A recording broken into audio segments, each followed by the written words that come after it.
Alright, it's going to break down another topic here, which is all related. This is all interrelated to the study of the Sage Way. And it's basically immortalism. Is basically what it is. Now, I want to define immortalism because I know a lot of people misconstrue this. Even when I first encountered these teachings, you do think that this means living forever, but that's actually not what they mean. Again, the goal with immortalism is to return home and remove yourself from cycles of birth and death. Because the premise is, and of course they know, that basically essence is being carried through birth and death repeatedly throughout realms of mortality. So the goal is to remove fragments of essence back home to the realm of chaos, immortality. In the mortal realms, there are, of course, we know of animals, humans, even plants, um, microscopic organisms. But even beyond that, they speak of, even higher realms which we can't see, higher vibrating realms we can't see. But those also contain beings who go through mortality, which means they don't live forever, which means they're born and they decay, and they transmigrate through these different realms. So the immortalists, who've always been on this planet in some form or another, come to teach this way to beings. They're all about stabilization of the breath, stillness, and release from what they call the matrix. The point of view being that the matrix is a deception, and there is also an inherent, what you would call, evil in it. Deviousness. You could look at it that way. That's how this is looked at from the point of view of someone or some mind who has been allowed itself to be taken over by the primordial mind. In this case, we're studying immortalism in the form of Tao or Tao, which is reported to be a religion, but on further examination, if you really look into it, it's actually internal alchemy returning to the origin. And this is also what Buddhism is, real Buddhism. It's the same thing, same goal, same practice, basically, essentially. This is the real sage way of immortalism, which a lot of people are not familiar with, and they misconstrue, and it ends up turning into a religion, backwards religion, and the goal also being kind of diluted. So this is a book, Cultivating Stillness, a Taoist manual for transforming body and mind, translated by Eva Wong, and she also translated the book, Cultivating the Energy of Life. It's another good book to get. So this book goes through a couple different sections. It's basically what all the adepts start off with when they start this path of returning to the origin.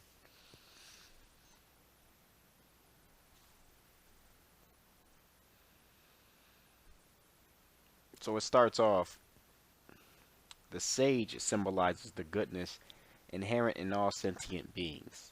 The origin of this ancient sage is difficult to fathom. Basically, a sage is not necessarily a person per se, or like you would think someone is born a sage, because I think that's how we look at it.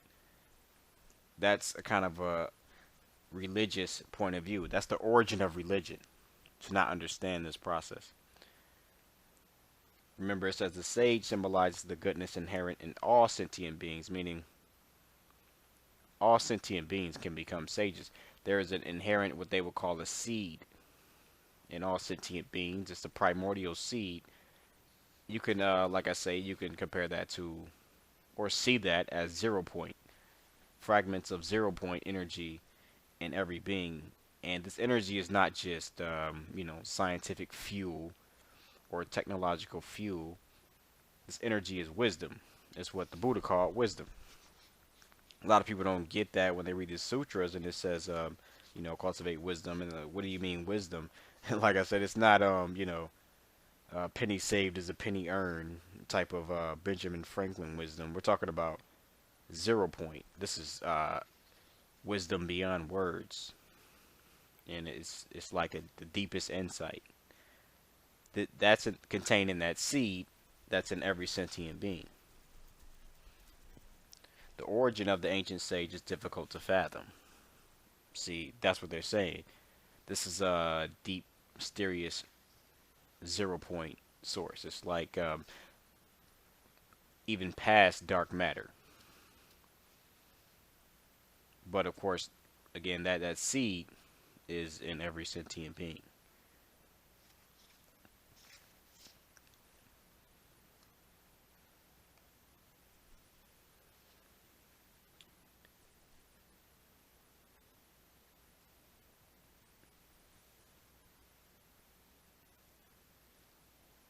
It says if human beings are willing to return to the Tao, they must find someone who can show them the heaven and earth, the sun and moon in their bodies. See, they're always making metaphors using the natural world. And you saw this in the text by Thoth, the Emerald Tablets. He says the heaven and the earth. Talks about the wind, the sun and moon. Sun being the spirit, moon being the psyche.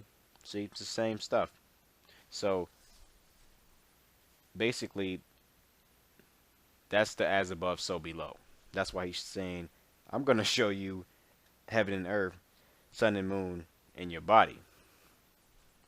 And show you how you can really make this, you can recapitulate or recreate, reproduce this process you see going on, the vapors of earth and the air of heaven, what you call yin and yang. They're going to show you how to do this internally, psychophysically, not just physically, but with consciousness itself, to create a being, or to realize pure beingness. That's actually, you're not creating something, it's already there. So they must cultivate and follow the Tao that cannot be named, because it has no name. Again, we can correlate this, I would say, to 0 point energy, which is like the absolute.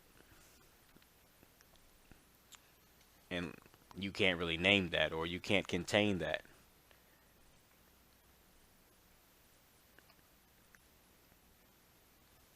They must preserve and purify the precious Qing, Qi, and Shen. That's just basically, they call it generative energy. That's what we think of as sexual energy, which is really, they consider it generative energy primarily before it becomes sexual energy. So you must purify that along with vital energy, Qi, which is like bioelectricity in a sense, and Shen, which is spirit energy, sort of related to the mind, awareness. It says, then they will be able to ascend to the high pure, the most pure, and the J pure realms. These are higher vibrating realms with purity. They're pure. I mean, this realm here, it's evident that it's impure, even to your own mundane senses. Even when you, at your most sleep state, when you were just completely asleep, you still knew that this, is sort of an impure realm. That doesn't have to be argued. So you better believe there has to be realms that are pure. If not, then it's like, damn. And you got people worshiping, this whole thing, like, and this is all it is. Like, nah. Well, there's other realms too, of course. And they refer to those as pure, J pure realms. And it says they will reap the fruits of immortality, becoming heavenly immortals, golden immortals, or spirit immortals. These are different levels of attainment. Basically, when you get into this, you recombine yin and yang within your body, depending on how deep and good you get at the practice. You become what they call spirit immortal. They will live in peace without being bound to earthly existence. They will live forever and not be subjected to reincarnation. So remember, that's the goal, to get out the cycles of reincarnation. It's not desired. These guys definitely are not pro, incarnation.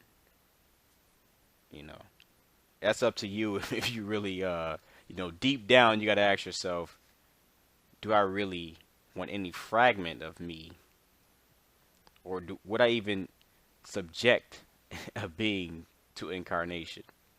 You know, that's up to you to decide. But these guys ain't about that, because they know there's higher realms, there's more pure realms than this realm here. You gotta suffer hunger every damn couple hours. You gotta think all your problems really come down to hunger. It's like you wouldn't even go to work if you didn't have to eat. You'll make do with the shit. You would make a treehouse. Fuck it. But it's the fact you have to eat. This is what binds you. So just that alone is like, nah. You can miss me with that earth thing. The earth human. They're seeking a more pure realm. So after you are granted immortality in the palace of Wu Chi. Wu Chi is the neutral point of view. In Egypt, that's Mayat. And so, like I said, Mayat is not just a social, political, or even religious concept. It's an actual esoteric state of consciousness that you can experience when you get into real internal alchemy. What appears on the surface, it just looks like someone who's doing what we call meditation. But what they're doing, and what every real meditator is doing, was doing, will do, is internal alchemy. Because the goal is more pure realm, at least. Ultimately, release from bondage to reincarnation or reappearance. So once you are granted immortality in the palace of Wu Chi, once you achieve this state of deep meditation, Wu Chi, they call it samadhi. It's like basically being an embryo.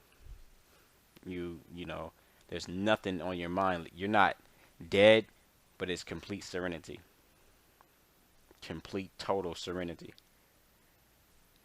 You will become an immortal living in happiness. So even while still embodied, your consciousness is pure. It's like you're reconnected to the 0 point. It's like chaos. So you don't even have the partial mind, which causes these negative reactions and even positive reactions. It's the partiality of your consciousness that does that. So, ultimately the sage is not for either one, because both duality, or you can look at it as a trinity, as a center point here and there. But either way, they're both stringing you along through transmigrations throughout these realms, which are not desired. So he says, this scripture is the boat that helps you cross the sea of earthly existence. And when we mean scripture here, we're talking about instructions on actually how to do it for practice. These are the real scriptures. Tell your local pastor to, read this to his congregation. Trust me. Of course, it won't happen. It's too deep. Water seeks its own level. See, they don't even believe in this stuff yet. They do, but they don't, because they don't really know what they're talking about.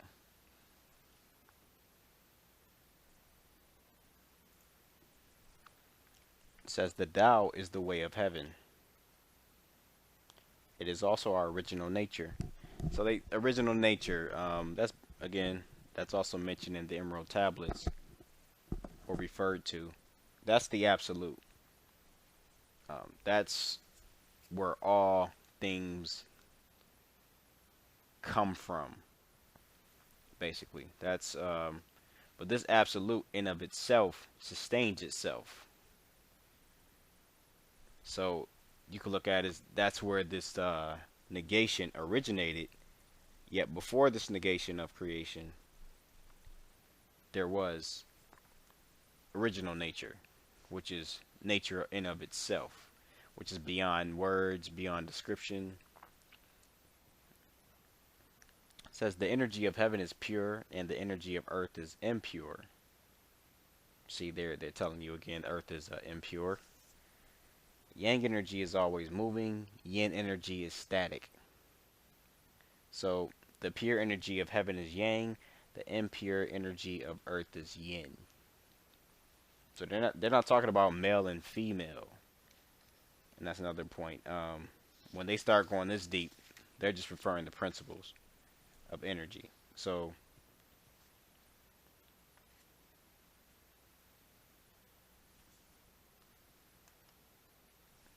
and to go even deeper, that's only a metaphor for internal, which means heaven, you could kind of within your body, as above, so below, that would be kind of like your mind, basically.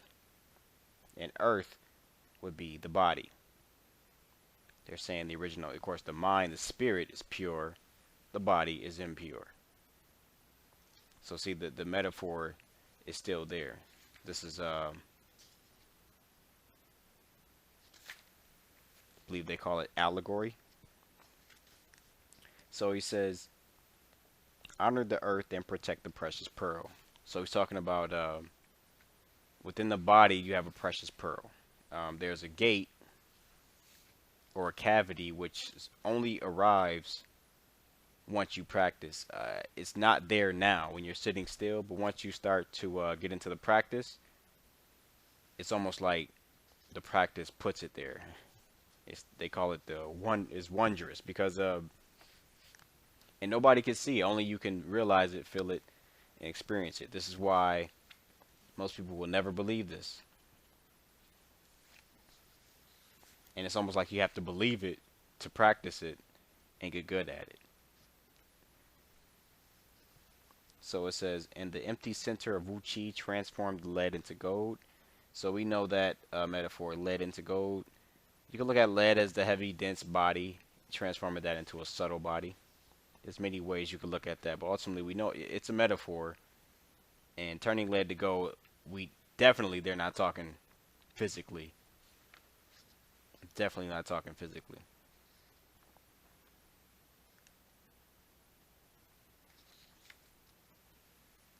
So he reiterates, the discussion of male and female does not literally refer to men and women, but to the ideas of yin and yang, just to clear that up.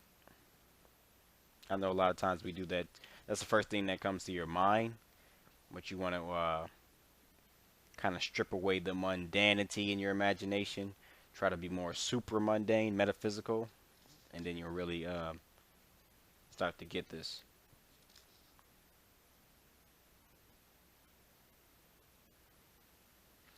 It says the source of heaven and earth is the Tao. So before the Tao, see the before, they're talking about before creation. There was a Tao, which is again a life in of itself. A lot of intellectuals, thinkers, and some people get into this. It's partially true because you think the Tao is just this interpenetrating force that sustains life, as if you're saying the Tao needs what you think is life. And you will be right on a certain level. And most people would just accept that, like, okay, the Tao was in life, flow with life, because that's how a lot of people take in this Tao. But what I'm showing you here, it actually means something deeper even than that. Now, that is true, because this creation is using the Tao almost. I mean, they would call it a defilement of the Tao. perpetually. It's perpetual because it is interpenetrating. So, but there's another level than just saying that, because the Tao itself is a realm, is what I'm trying to convey here. It's not just the energy that creates life. It's like, your oil or your gas fuels your car, but no, not just does it fuel your car, but actually the gas in of itself is a realm in of itself. That's how you got to look at it. Other than what you're going to get popularized, and what most people are just going to settle for, is that it just fuels your car. So you got to take it to the next level. See, that's exoteric, seeing this gas as fuel, versus esoteric. We're looking at this gas like, no, this gas is this shit. How about, this is home. This is where it's at. On that gas. But it gives birth to all things. When heaven and earth do not lose their connection with the source, they exist forever. When humans do not lose their connection to the source, they become immortals, and their lifespan is like that of heaven and earth. See, when humans do not lose their connection to the source. Basically, that's what the vital breath again. Always coming back to the vital breath, embryonic breath. Because remember, the baby, the fetus, the embryo, breathed. The respiration originated in the subtle realm, because there was no mouth and nose breathing. In this subtle realm, the 0 point is immortal itself. So if you cultivate that energy, you can look at it deeper than saying you become immortal. It just is. I mean, that energy is immortal, so that's what it is. In a sense, you don't even exist anymore if you really want to, because you are not the body anyway. But that being, I mean, actually, you could look at it like a form of a wise suicide almost. Like, seriously. That's what it is.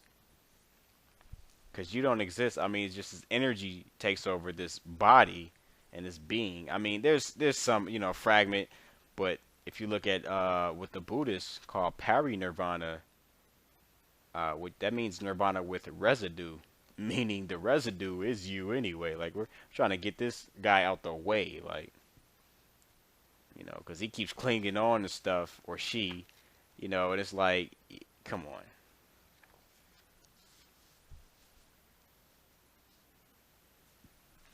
If humans can open the mysterious gate, then they will not die. Now, technically, he doesn't mean you're gonna live forever and ever and ever in the body, but he's talking about, again, this being that's created through this process or realized is eternal. And the mysterious gate, like I said, it's not in the body, but it does appear in the body through certain, basically, not techniques, but it's through becoming one with the breath, basically, but totally becoming one with the breath. Immortality is in the Shin, which is the spirit. The scriptures say all things have a source and an end. All events have a beginning and an end. Know this sequence and you will be near the Tao. So that's just realizing, birth and death, the cycles. The gate that gives me life is the gate that gives me death. Only a few understand this intuitively. So again, they're talking about the gate that originated, that generates energy from the Tao, that sustains, or that's what birthed you, that's what you breathed initially until the umbilical cord was cut. The cord, the umbilicus is cut.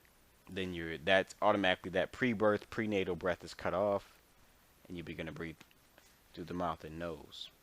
But that's what gave you life. And as you go through living and living, this energy it's like, it initially was a battery, it gets burnt out, and it gives you death.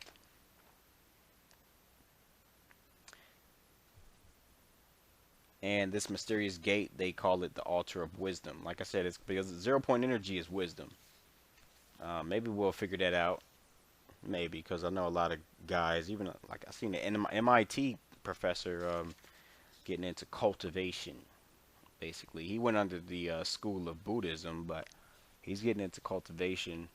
So this science class, and they might have a prophet, a science prophet, come and save them. This could happen in hell, and there's no telling. So when this gate is open, the sage emerges. So again, that once that energy comes up, basically the energy is sage. Basically, this is sage is an energy. It's not necessarily a person. That's what I'm trying to convey here. That's what they're trying to convey.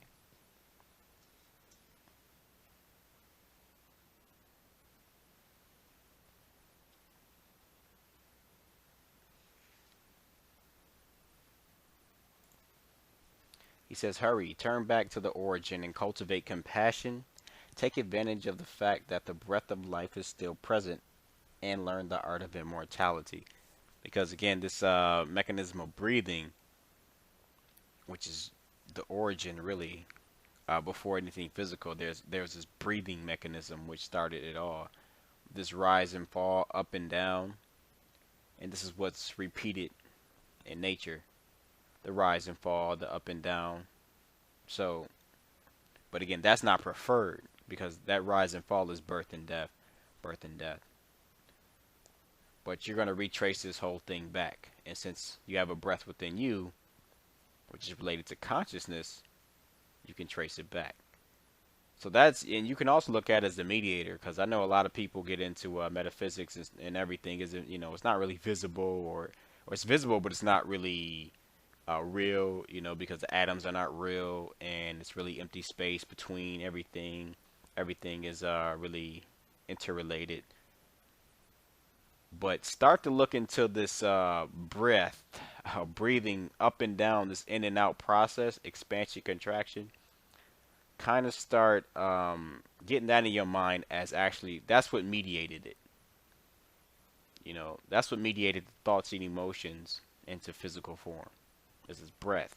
That's why this is the real practice. But again, not the postnatal breath, the lungs, nose, and mouth. No, we're talking about there's an internal breath, which was basically cut off at birth. This is the goal. You have to regain this because you're retracing everything. Like he says, hurry, turn back to the origin. So you're retracing everything that way. Although you may accumulate gold and property, you leave the world with empty hands. So they're just cautioning people like, yeah, you want to make sure everything's okay.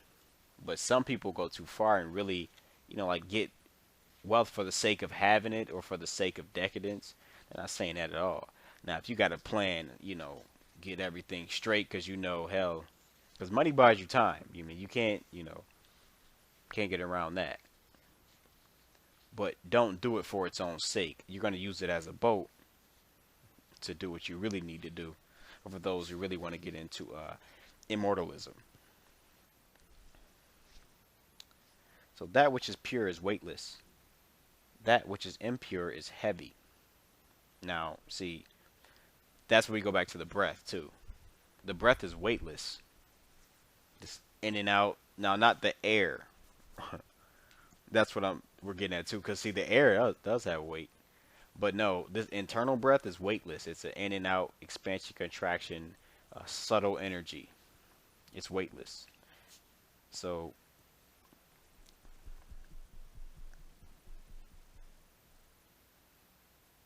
it says, heaven consists of rising vapors. These vapors originate from earth and ascend upwards.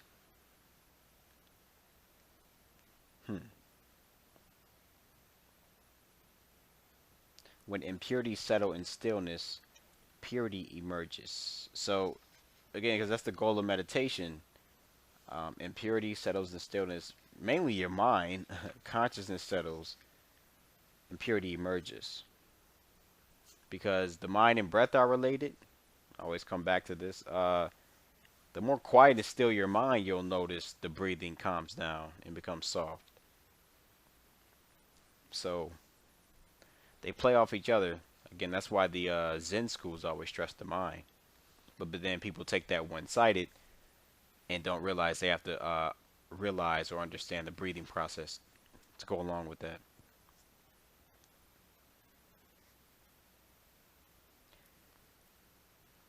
Of all beings, humans possess the spark of intelligence. We are capable of embodying heaven and earth.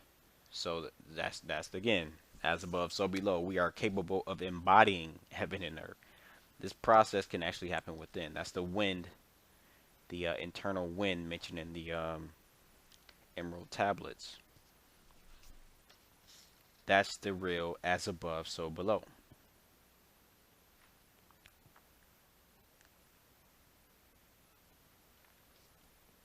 So he says, if you cultivate yourself and rid yourself of impurities, then you will become an immortal, as just stated.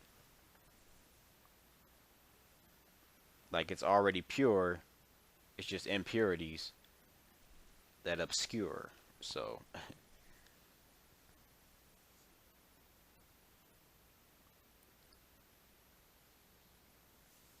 it says, if you have the motivation, then you can cultivate immortality in the home or in the monastery. So it doesn't matter. A lot of people run to like monasteries and stuff, which is cool because it's a social thing too, and they still do learn some techniques, but they're just stressing the point that's not it. It's like people here who feel obligated to go to church. It's like come on, like it's kind of simple-minded, you know. Talking about this grand forest and we're like isolated to the building. I mean, I get it for ceremonial purposes, but see, they're stressing the same thing here. Like, no, it's actually no difference. It's right at your feet.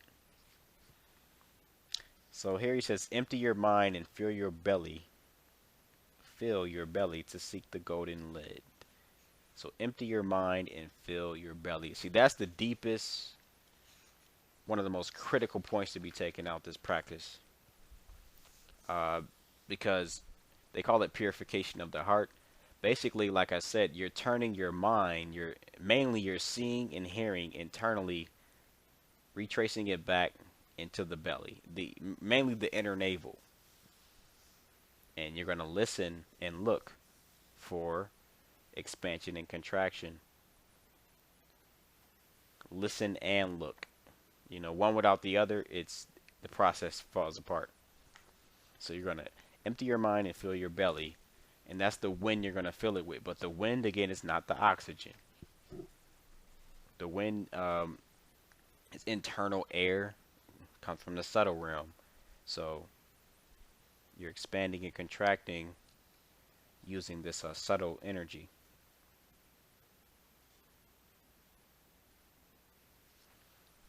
So he says the purity of the male and the impurity of the female have their counterparts in earlier heaven.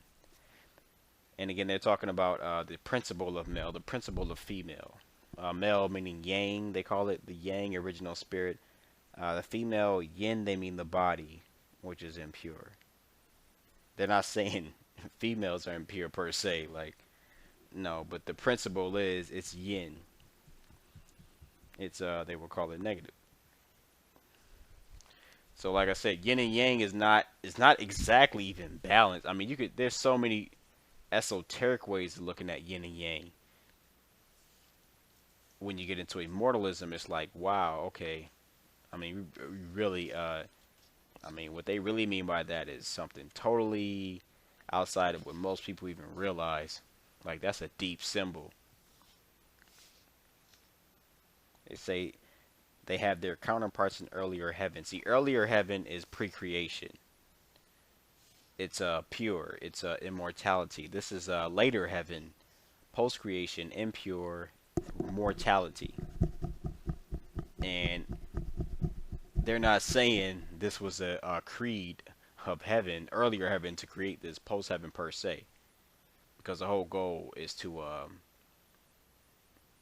attain salvation from later heaven, because later heaven ain't no heaven.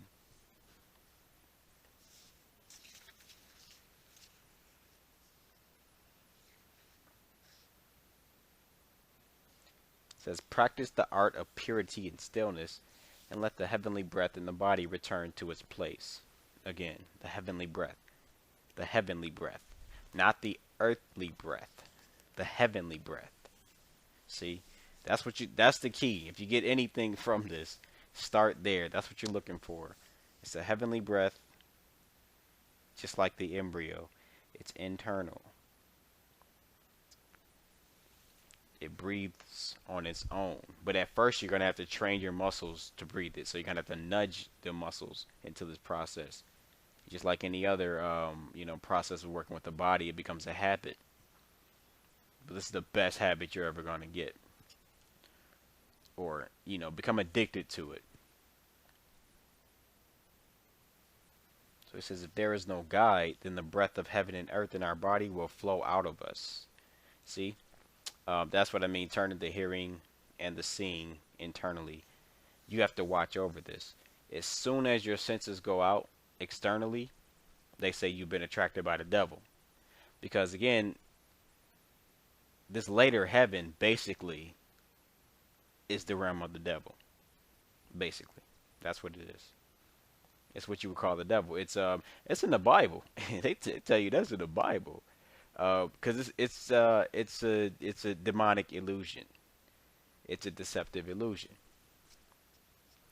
So as soon as it calls you out, it's like this heavenly breath goes away, and you get into a worldly breath, which is the breath of mortality.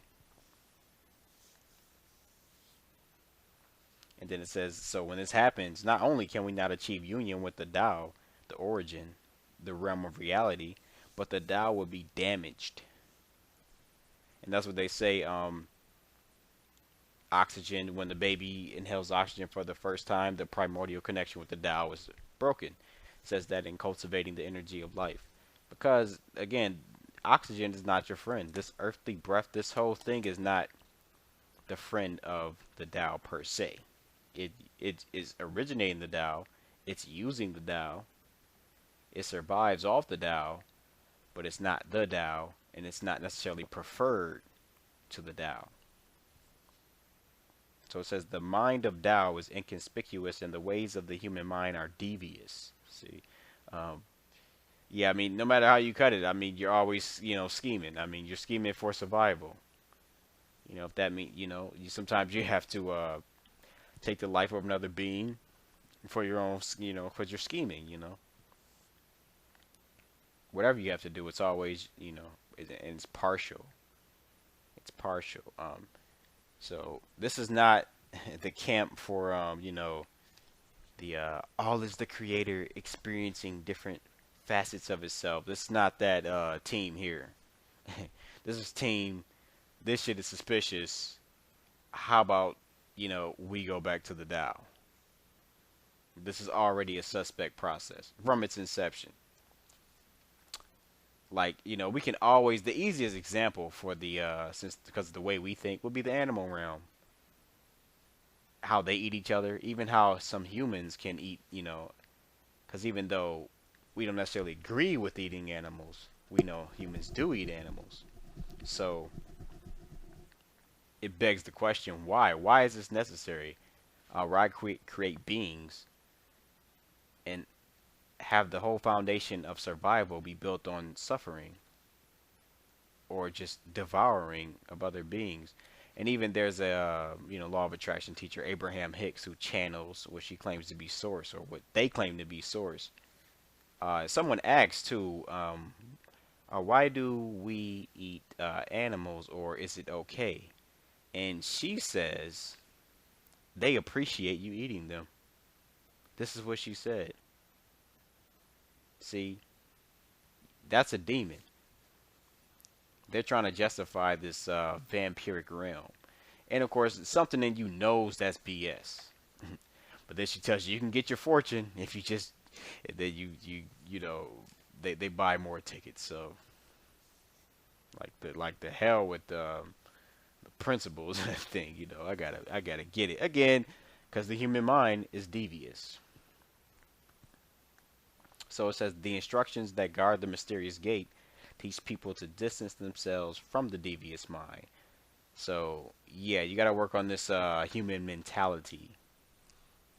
I mean, you're gonna lose it anyway, so you might as well do it now. And not only if if you lose it now, you gain something, but if you wait to lose it, you lose everything.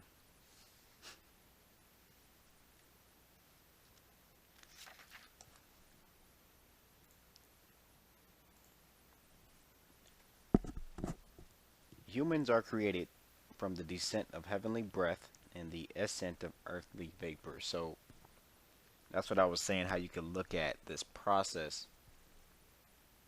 breath, as the foundation of physicality. Before even anything physical, look at atoms, cells.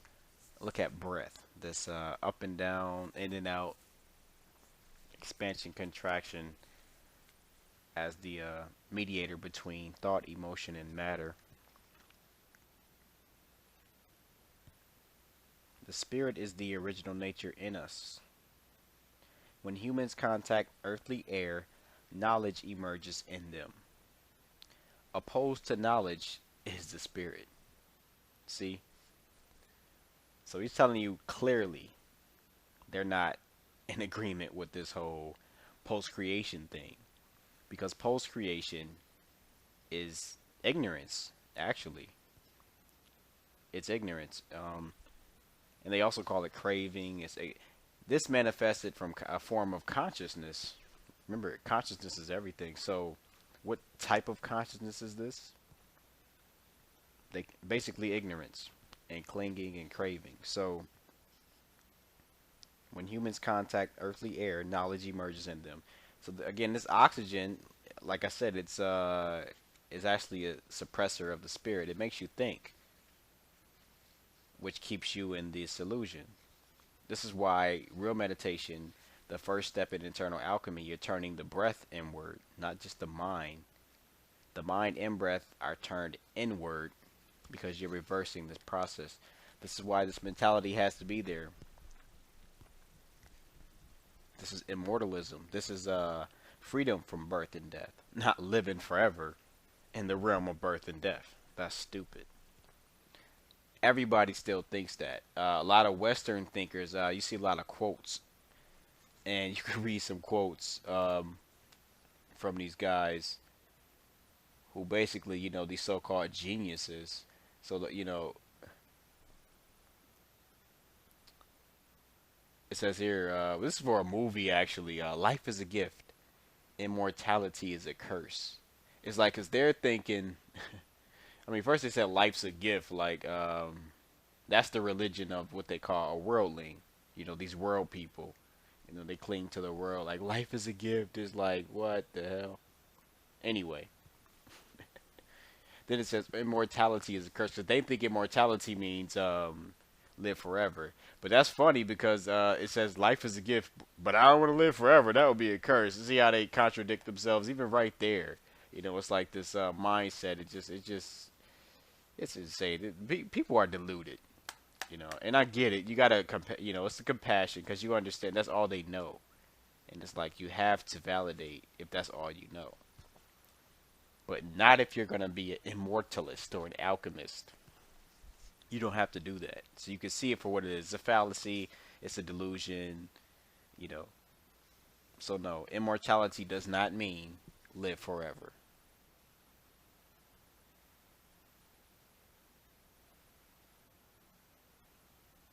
All right, we'll continue on.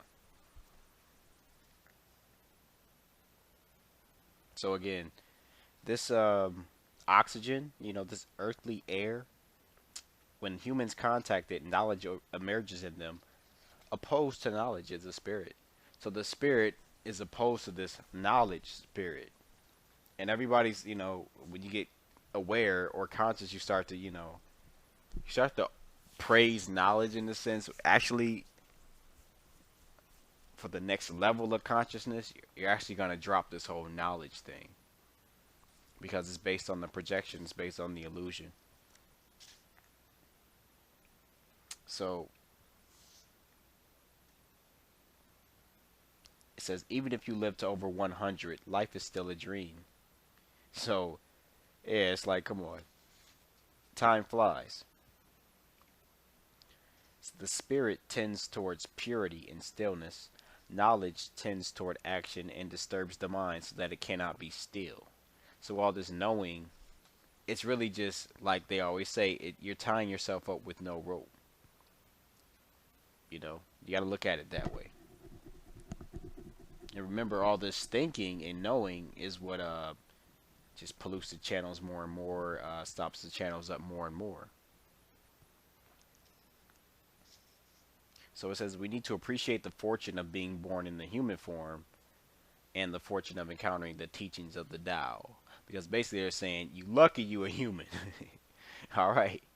So now, you know, you human now. You know, they're saying you've been through animal realms, and you can look at it many different ways. I'm not, because basically when you get into the higher metaphysics, there's not really you per se, but there's this essence that's experiencing all these different realms simultaneously, individually, all that. But again, this is the fight, the good fight. So, because even at some point you got to let go of this whole you thing. You know, like I don't want to be reincarnated. And it's not even that's not the case per se. But we know there is something being reincarnated, some aspect of consciousness being reincarnated. Now, of course, you're not going to be you. It's like if you reincarnated as a dog. It's like you're not going to be you saying, oh, damn, I'm a dog now. Oh, shit. I got to get back to my old. No, it doesn't work like that. So that, you know, it's not like that.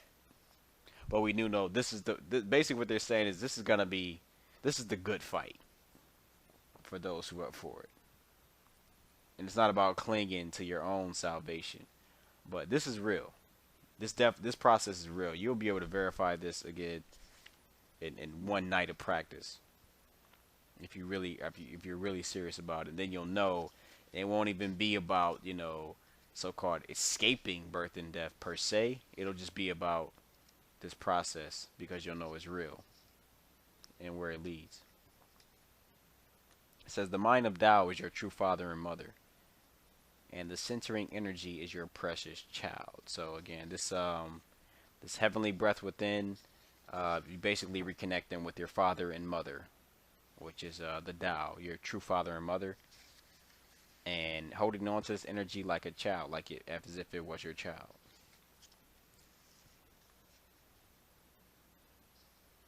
It says the human mind does not have an innate tendency towards stillness. So again, they talk about the human mentality like it's always, like, you know, that's the main problem with meditation. Again, I mean, the first step, you have to still the mind, because it started with mind, it has to end with mind. However, because the spirit dwells in it, the mind is still when the spirit is in control. So that's alchemy. You're already reversing the process.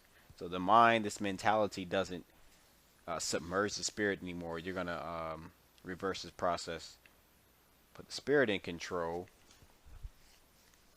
and take over creative evolution, basically. It says all mortals are affected by the destructive effects of the 6 thieves and 7 emotions and 10 weaknesses. That's what they call it. The 6 thieves, like the senses, the 7 emotions, you know the emotions, joy, anger, sorrow, you know. 10 weaknesses. Some weaknesses they talk about is, you know, standing too much, sitting too much, sleeping too much, speaking too much, eating too much, fucking too much. But they're all the weaknesses, you know, of humans that they're talking about. So, you know, they say eradicate the 6 thieves, 7 emotions, and 10 weaknesses, and you will return the Tao mind, basically. So the human mind is a parasite to the Tao mind, basically, is what they're saying.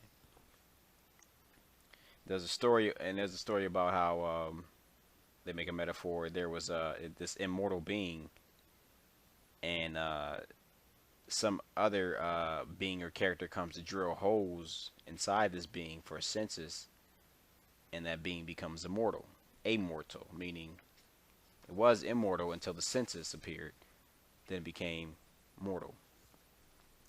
Because this would really, again, so it's like it's being these bodies, these, it's like it's using this primordial spirit as a battery.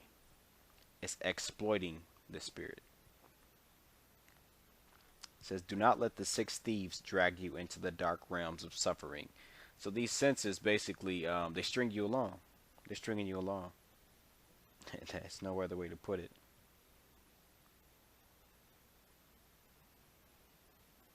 And it says reincarnation in the six existences will always be in front of you. They're talking about dimensions, basically.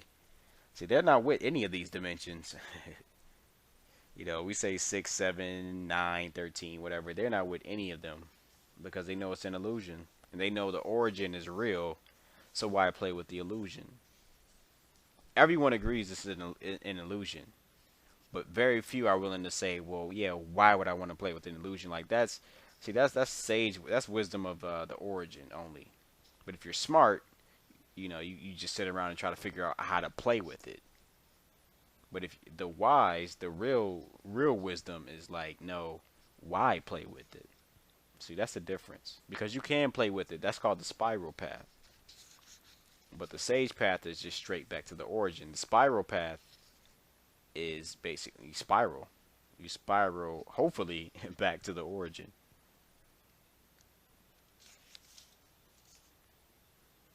So he reiterates, the commoner and the sage both come from the same family. I mean, the origin of all is the same. That's 0 point. Everyone has this connection. No matter how far they stray, it's still there. But it's polluted. It has to be purified.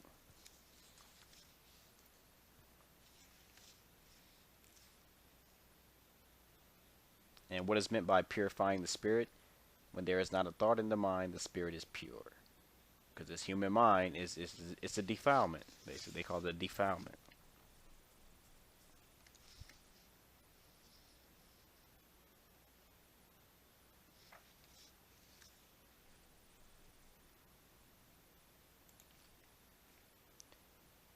Those who are unable to attain the Tao are people whose minds are not clear.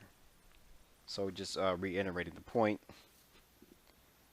got to clear up the mind, and that's through, you know, you don't just sit there, just try to sit there with your mind still, like nah.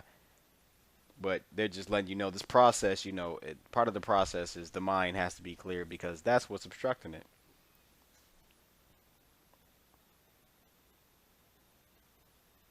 And it says mortals are unable to become immortals, Buddhas, or sages because they cannot lay aside happiness, anger, sadness, and delight. See, they're saying all the emotions, basically, because any emotion, if it just disturbs for some reason, it just pollutes the chi channels, and basically everything has to be purified in order to realize its origin. You have to purify these chi channels, and the emotions, they don't help. They don't help you do that.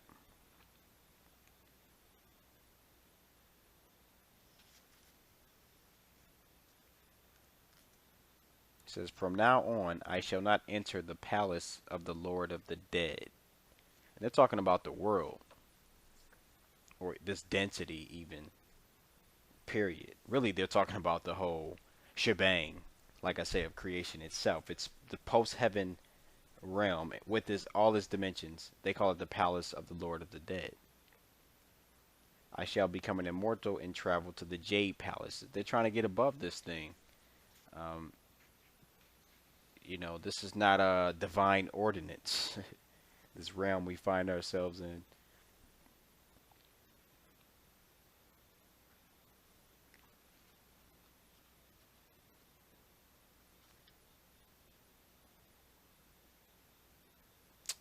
It says, what is meant by seeing emptiness? Inwardly, it refers to the true void that is the mysterious gate in the body. So the void, and that corresponds to, again, empty your heart and fill the belly. This void, you fill it with this, corresponds to the belly, but you fill it with this subtle energy. And this is a sage here. He says, problems arise because I have a body, If I do not have my body, then what problems are there? And Lao Tzu also said that because they're trying to get you to realize initially you're going to realize that your body is the source of all your problems. This can help you get the mentality that will enable you to let go of the body during cultivation, because you have to let go in order to release and purify the chi channels to transform this body from lead to gold. Ultimately, you're going to realize there is no body. Like the Buddhist started off and said, there is no body. Because it's your clinging to it, mainly in thought and emotion, that makes it so. And it's really the source of all your problems and pleasures. But most people can't take that. It's like take the good with the bad or take the bad with the good. People don't want to do that. So it's like, yeah, okay, it's the source of your pleasures. It's also the source of your pain too. So you can't complain. You know, oh, I gotta go to work and all that. Well, that's because you have a body. But then when it's time to get, well, yeah, you love a body, So it's like, wait, you gotta pick, But that's all because you have a body.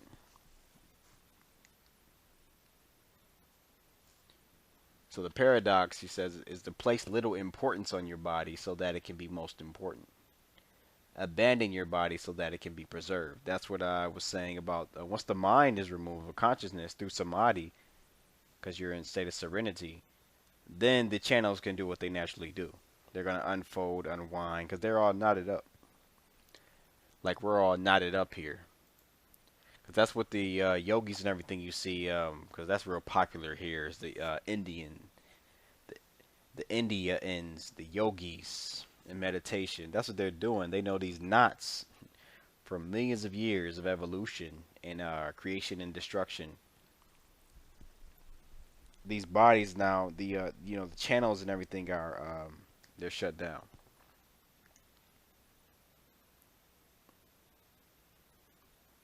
But he stresses the point that it says in the Diamond Sutra, you cannot see the Tathagata Buddha with your body. Basically, you cannot realize enlightenment with the body. Although you're in the body now, you're realizing what you have to realize. What's blocking you from what you have to realize is clinging to the body, basically.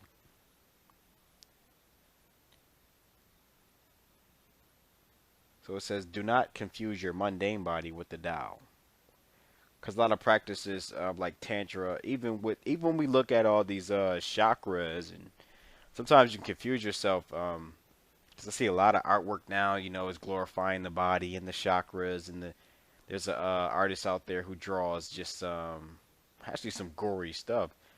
But he makes it look new age and mystical. He draws a lot of the muscles and veins, and he shows you detail of the body without skin. But he makes it look, supernatural. He makes it look super mundane. They're like, no, it's mundane. So do not confuse your mundane body with the Tao. Beyond this body is the real body. So there's no need to glorify this body. There's a real body beyond it.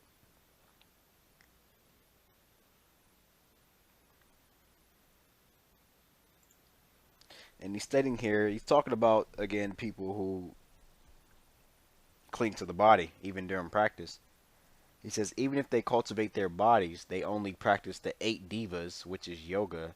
See, they're looking down on the yoga. And I'm not just the stretching, but a lot of the yogic practices that we are becoming familiar with. Not all of them, not all of the yogas, but most of them, because they're forceful. The 6 breathing techniques and the lesser microcosmic circulation. They only know how to manipulate the mundane body. So basically, a lot of those practices, you can start with the physical body, but you're going to have to release the body at some point to work mainly what they call, you just working with spirit itself, which is the harder angle to go in from. So usually that's the you use the false body to cultivate the real body, as they say.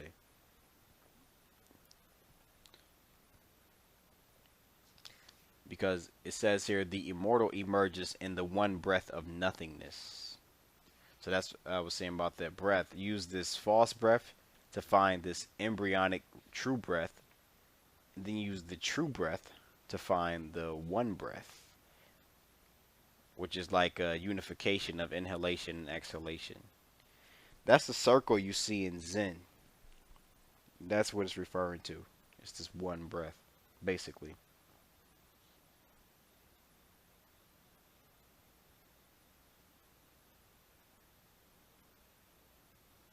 When there is no heart, no things, and no body, you will meet the possessor of your earlier heaven body. Remember the earlier heaven, pre-creation.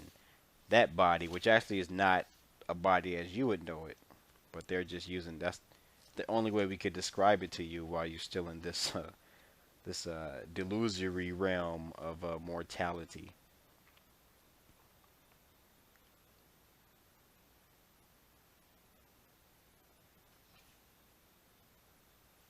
So they're talking about a deeper state here when you get in cultivation called emptiness, which is really openness. It's like a field which can contain all things, openness. All realms of existence are dissolved. In absolute stillness, there is no self and no other. There is only earlier heaven and its undifferentiated whole. See, they're all about this earlier heaven, undifferentiated, because this differentiation is what they would consider the problem or the bull. It's the illusion. You know, it's false. It's not true. You know, it's definitely not true. Like no, because no one being is even true. It's partial. So how could it be true? But again, that's up to you because the New Age would tell you that this the source wanted to experience itself partially to understand like who knows that doesn't make sense, but whatever. I still don't get it totally, and most people in those meetings don't really get it, or they can't really accept it. You know, it's like, oh, I must be too stupid. But I mean, there's just something insane about it. Like, it's like that cartoon with the I don't know, like the minions, or it's just like a bunch of characters. Like just one pops up, I, another one, I. Then you got like this cacophony of eyes, and it's like it's suspect. To the sage, that's suspect because they're it's like all these eyes, and they're claiming to be this individual, and they have these needs, and it's like, well, this is insanity. This is greed, basically. It's greed.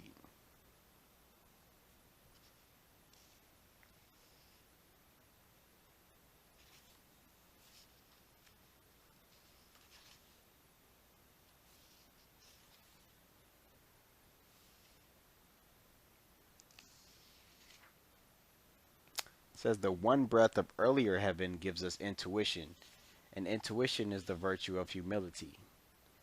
When the mind of Tao lives, no thoughts can arise. When no thoughts arise, one returns to earlier heaven. See, it's all about earlier heaven. That's what they're calling it, earlier heaven. And this would be later heaven. Again, not desired.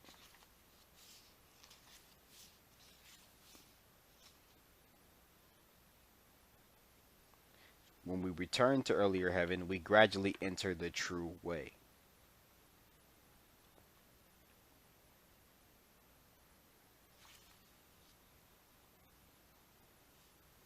So it's explaining this basically what happened, or this fall. It says when earlier heaven has run its course, it descends to the mortal realm like an infant tumbling head first from the mother's womb. See, like they're making that head first, like tumbling, because they look at birth too. Like birth is like a man who's just walking along a high mountain, and he just loses his footing, and the rocks chip, and that's what they look at as birth. Like it's sudden, not desired, basically. With his first cry, the sealed enclosure of earlier heaven is broken. See, All about that. Again, these guys are not pro creation. You gotta check out my old shit for all that, as to why that would even be the case. This is the existence of later heaven, the way of the mortal being. Because you've been broken off from, the enclosure of earlier heaven.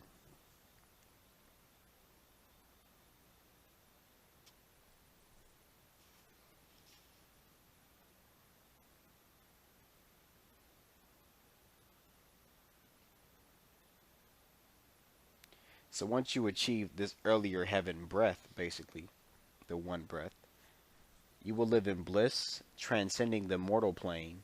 No karma will affect you. So these universal laws, and karma is just cause and effect. That's all it is. It's not like, how people religify it, make it a moral thing. It's just cause and effect. But this is known as the indestructible body of gold, because that's turning lead to gold. With this one breath of earlier heaven, you regain this breath of the embryo before the umbilical was cut. And so it's kind of like recreating yourself, but, into a new being.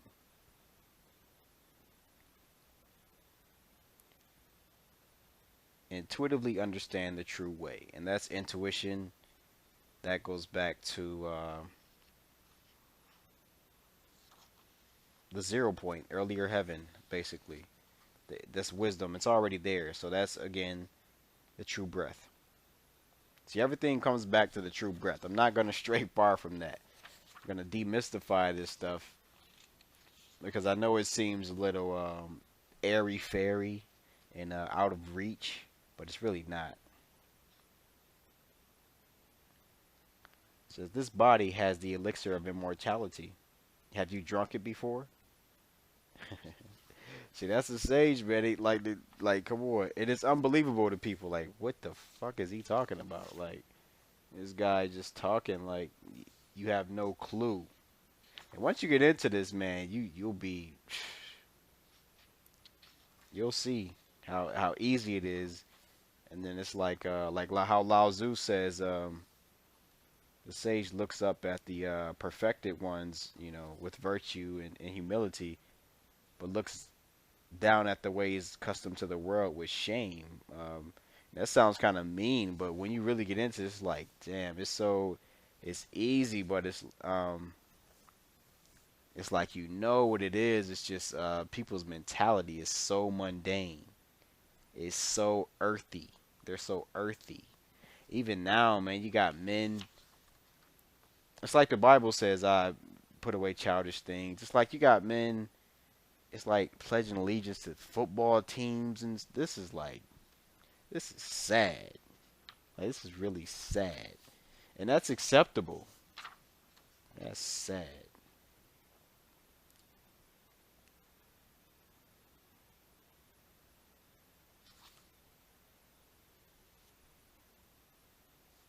The mysterious gate, the singular cavity, and all the treasures described are in the body and not anywhere else.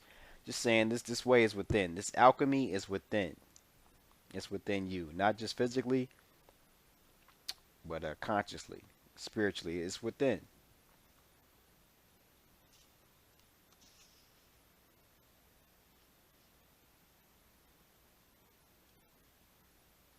Immortality is in your original nature, and true nature is immortal. Just driving home the point. The original nature, like I said, you can look at that as 0 point energy.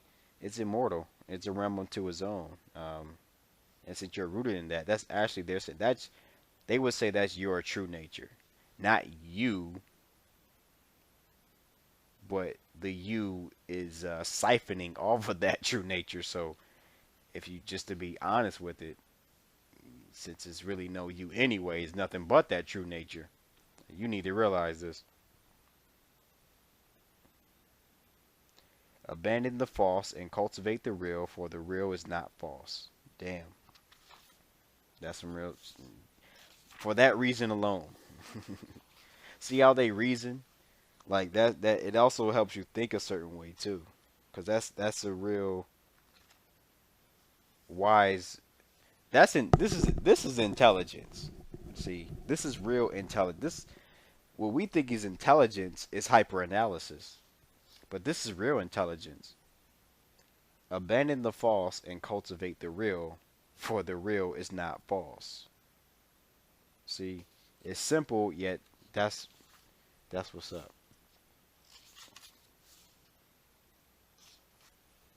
It says people fall into the pit of the red dust of the mortal realm because their thoughts run wild and they have forgotten the pure skies. So again, it's like damn, they call it this a pit, the pit of the mortal realm. It's a pit. It's like you caught into it. Hell, you in the mud, shit. You know, I mean, but all because everything was consciousness. So it's this thinking, it's this monkey mind. That's what's basically got everybody binded, supported by oxygen, which everybody, you know, and of course, I breathe oxygen, of course, but yeah, the mortal me breathes oxygen, but you know, the immortal doesn't desire oxygen, doesn't need oxygen.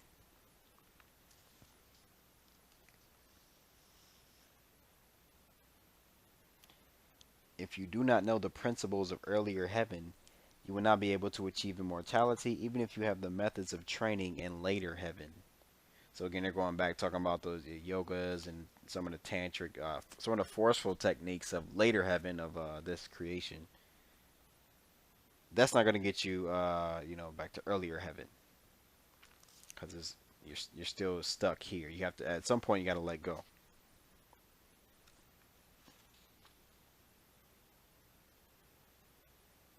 Mortal beings do not know the depth of the origin. So, like, yeah, we see that here. I mean, no, people not even deep enough in their perception to even. I mean, come on. I mean, the human mind itself is not deep enough, really. This is why you have to go into investigate the breathing and turn everything inward, because your conscious intellect that cannot know this. So he says their nature falls into hell and their bones are forever buried. Like yeah, they go there. So this mind can get you into trouble. If people can find their beginnings in earlier heaven, they can return to the origin of the one emptiness. So you got to retrace everything back to this origin using the one true breath, the heavenly breath.